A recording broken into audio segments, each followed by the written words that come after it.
People are gonna get upset about this, but I'm gonna say it. I think that it's cheap politics, and I think it's pathetic to just constantly lash out as these people are all racist and sexist, and that's the only thing that explains it. If you're gonna keep, going in that direction, I think we're gonna keep losing. In this powerful live moment, Patrick Bet David shuts down Cenk Uygur's wild question with a calm yet assertive response that has fans buzzing.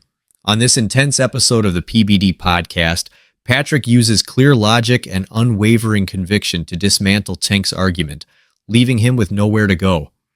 This memorable exchange is sparking a heated conversation across social media, with viewers praising Patrick's ability to handle provocative questions with ease.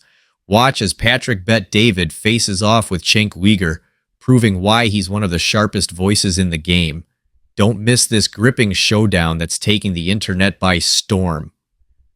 Let's get back to the video. Going to bring us together, and we are going to start by all putting America first. We have to put our country first for at least a period of time. We have to fix it, because together we can truly make America great again for all Americans. So I want to just tell you what a great honor this is. I want to thank you. I will not let you down. America's future will be bigger, better, bolder, richer, safer, and stronger than it has ever been before. God bless you, and God bless America. Thank you very much. Thank you very much. Thanks, God. Okay, so there you have it. Donald Trump has won the 2024 election. Let's hope that our graphic is wrong and that it's not the final election. Anna made a great point during his speech. Hey, what happened to all the undocumented immigrants that were supposed to vote for the Democrats? I thought we were flying them to all the swing states. That's what Elon said. And he said, the Democrats are going to steal the election. Donald Trump said it was rigged. Alex Jones said we're all going to be in FEMA camps. Ted Cruz said we're all going to be in Hobbit homes. None of those things ever happened, but the right-wing voters never catch on. Okay, and of course, they said, oh, Kamala would do the same thing. The Democrats would do the same thing as Donald Trump. They're not going to do the same thing. Kamala Harris is the vice president of the United States. She could refuse to certify the election. Is she going to do that? There's a 0% chance she's going to do that. There's a 0% chance they'll try to cheat and try to say, well, I got fake electors in Michigan. I got fake electors in Michigan. In Cenk Uygur's view, Trump's 2024 win isn't just another election result. It's a serious warning for our democracy. Cenk believes Trump's rise shows deep issues in how power can be misused, and he's genuinely worried that without a change in approach, those who oppose Trump will keep losing ground. For Cenk, this isn't just about beating one political opponent, it's about protecting democratic values like transparency and accountability.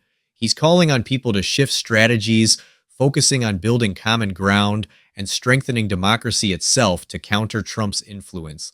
So as we look at this debate, Cenk's perspective is a call to rethink how we approach these challenges, especially if we want to see real change in the years ahead. Let's back to the video. I'm disappointed in the country. I'm not casting the blame in the same way that you're casting it. There's plenty of time to look at what happened to make this happen. I think that everybody who has a theory about it is probably right to some degree, and none of them are completely right. But it's disappointing. I like politics. I love this, and then I see that speech, and I think that's not a president. That's not who I wanted to see win. Forget Democrat or Republican. It would have been nice to see somebody say something about his opponent, to be gracious in victory, and to sort of press on. But again, it doesn't. This was a landslide. This was a huge victory. I was wrong. I said if it was I thought it would be close, which it was, but that's a lazy piece of analysis. The truth is, I said if it was going to be a landslide, it was going to be a landslide for Harris, but I didn't think it was going to be a landslide. So neither was it a landslide for Harris. So onward, I think it's going to be interesting to see what happens to the Republican Party. Every lame duck president becomes someone that they run from, and if they find that this brand in some way doesn't work, it'll be interesting to see that play out within their party. But the brand is working now, and so there's no reason to turn away from it. But I still think that it's more about Donald Trump than whatever that message is. Okay. Yeah, you're right. He was not gracious. He didn't mention No, but Kamala I didn't Harris expect that at all. I mean, Joe Biden. no. But to be fair, he did bring up Dana White. Well, that's true. Yeah. Okay, Anna. Look, I take solace in knowing that the vast majority of American voters actually do agree on the important policy issues. Poll after poll shows that when it comes to bread and butter issues, there's widespread agreement. When it comes to corruption in America, there's widespread agreement. And so the only thing that I would just urge people to do is don't lash out at voters. And that's rich coming from me because in 2016, I certainly lashed out at voters.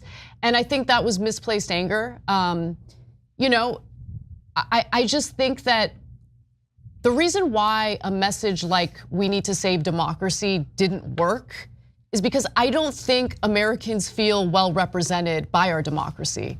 And I think that's part of Trump's appeal. I mean, he angers everybody, whether it's establishment Democrats or, establishment Republicans who he refers to as rhinos. I mean, think about the number of people who tuned in to our live stream tonight specifically to watch us melt down, right? There's a pleasure that comes with that because, why? Just because they hate us? Or is it because they feel that the politics that have been, emphasized in this country, the politicians who have been supported and uplifted in this country haven't really worked out so well for them? I think that's something that we need to come to terms with, and people are gonna get upset about this, but I'm gonna say it. I think that it's cheap politics, and I think it's pathetic to just constantly lash out as these people are all racist and sexist, and that's the only thing that explains it. If you're gonna keep, going in that direction, I think we're gonna keep losing. To wrap up, Ana Kasparian's perspective is a call for real change. She argues that dismissing Trump supporters or relying on labels isn't working for the left, it's only pushing people away. Ana believes it's time to focus less on identity politics and more on truly listening to voters' concerns, like economic security and fair representation. If the left wants to make a real impact, it has to connect directly with people, not just criticize the other side. What do you all think? Let me know in the comments, and if you enjoyed this breakdown, don't forget to like and subscribe for more content.